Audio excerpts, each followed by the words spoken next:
Just a quick video on a neat tool. This is a Peba Ferrule crimp toolkit.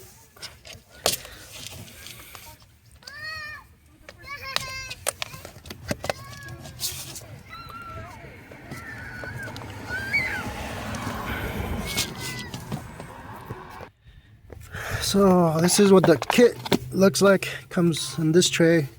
I wish this thing was the other side because it seems like it's left-handed, but the reason I wanted one of these for the longest time is so I can try and put them on these, even though you don't really need it.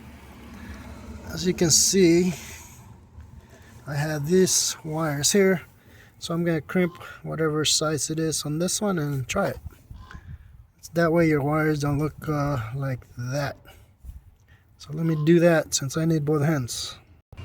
Alright, I know I have the noise from the blower, but if you look here, I'm using the 16 gauge, the black one, and there's a long one and a short one. Like, you can see the difference there, but since it's going in here, I need the deeper one.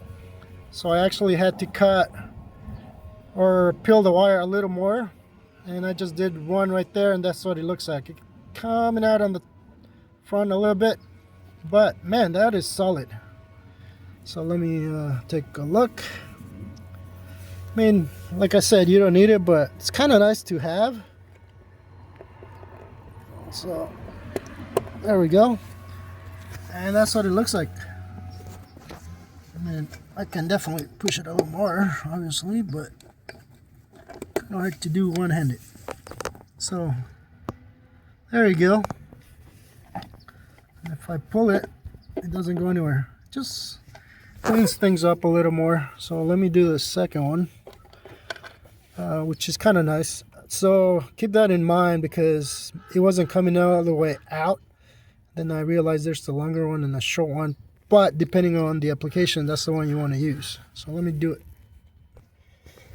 So there you go. They're both finished. And it looks pretty clean. Tell you like how many what is it, the gauge?